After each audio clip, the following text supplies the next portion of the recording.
The Lost Dutchman's Gold Mine. Welcome back, folks.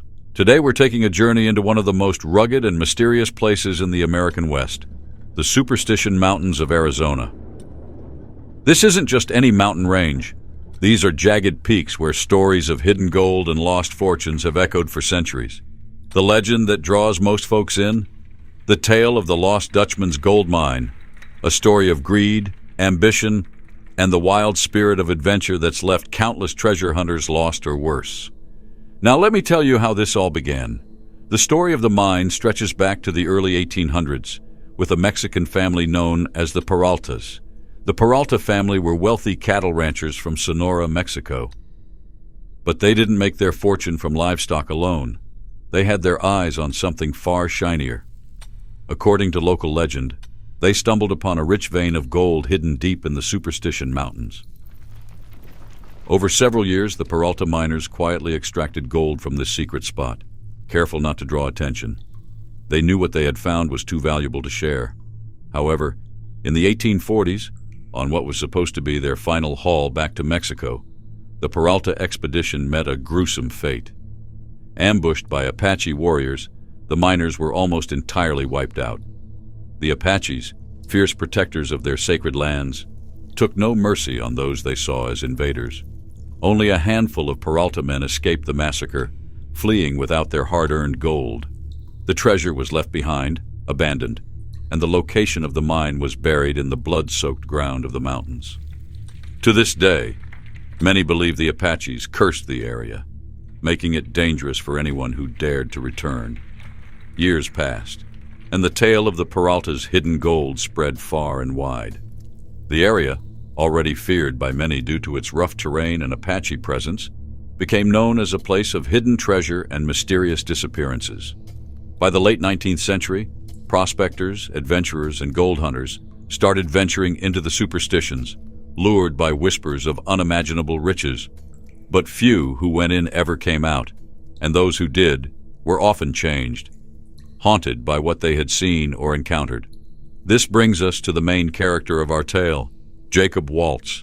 A German immigrant who came to be known as the Dutchman, Waltz had spent much of his life trying his luck in the mines of the West. By the 1870s, he had become a well-known figure in Arizona's mining community, though he wasn't particularly wealthy. That is, until the rumors started to swirl. Some say he befriended a descendant of the Peralta family, who, in a moment of trust, or perhaps desperation, revealed the mine's location to him.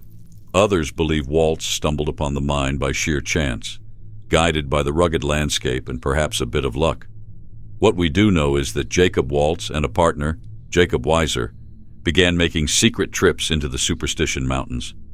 The two men reportedly brought back gold of remarkable purity. The legend of the Lost Dutchman's mine was born. But as the story often goes, greed can drive a wedge between even the closest of friends. There are rumors that Waltz and Weiser had a falling out. Some say the Apaches killed Weiser, while others whisper that Waltz himself might have taken him out to keep the mine's location secret. Whatever the truth, Weiser was never seen again, and Waltz held on to the secret alone. Waltz lived the rest of his days in Phoenix, keeping the mine's location a tightly guarded secret. He became a local legend, known for stashing bits of gold in the most unlikely places, under floorboards, in the seams of his clothing, and even buried in his garden. He knew he was sitting on a treasure trove, but was careful never to reveal its source. In his final years, he befriended a local woman named Julia Thomas. She took care of him as his health declined, and in 1891, on his deathbed, he whispered to her the cryptic directions to the mine.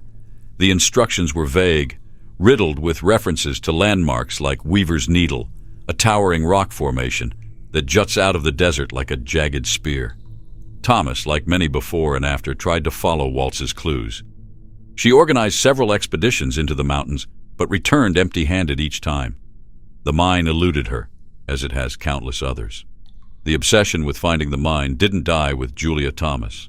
Over the following decades, waves of treasure hunters descended upon the Superstition Mountains, driven by stories of unimaginable wealth just waiting to be uncovered. But the mountains, harsh and unforgiving, are no friend to those who underestimate them. One of the most infamous cases was that of Adolf Ruth in the 1930s. Ruth was a seasoned treasure hunter with a deep passion for the lost Dutchman's legend. He was convinced he had a map leading directly to the gold, but the map proved to be his undoing. Ruth set off into the superstitions alone, never to be seen alive again. His skull was found 6 months later, with a bullet hole in the head. The mysterious circumstances of his death only fueled the legend, adding a dark layer of intrigue to the tale. Even in recent years, the legend hasn't lost its grip. In 2009, a man named Jesse Cappan, obsessed with finding the lost Dutchman's mine, set out into the superstitions. He had spent years preparing for this expedition, collecting maps, notes, and research. When he didn't return, a search party was launched. It took 3 years before his remains were discovered, wedged in a remote crevice. His death was a stark reminder of the dangers lurking in those desolate canyons. So why do people still seek this lost treasure? Perhaps it's the thrill of the hunt, the idea that fortune could be just around the corner, waiting for the right person to find it. Or maybe it's the mystery itself. The Superstition Mountains are shrouded in a sort of primal allure, a feeling that they hold secrets beyond our understanding.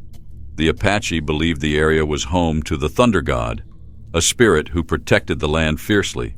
They called it the Mountain of Death, warning others to stay away. Despite these ominous warnings, the legend of the lost Dutchman's mine draws adventurers every year, each one hoping they'll be the lucky soul to strike it rich. To this day, the mine remains one of the most enduring legends of the American West. It's a story of hope, greed, and the rugged determination of those who believe in the impossible. And as long as there are people willing to risk everything for the promise of gold, the legend will live on. But a word of caution: if you ever find yourself wandering the Superstition Mountains, keep your wits about you. The desert doesn't give up its secrets easily, and not everyone who goes looking for treasure comes back. So as the sun sets behind the jagged peaks of the superstitions, casting long shadows across the desert floor, remember this tale. A tale that's as much a part of the landscape as the rocks themselves. A story of hidden gold, lost lives, and the unending allure of the wild. Maybe the real treasure isn't in the gold at all, but in the stories and legends we pass down. And this one, my friends, is as rich as they come. If you enjoyed this tale, be sure to subscribe so I can keep bringing you more stories. Thanks for your support, and I'll see you next time around the campfire.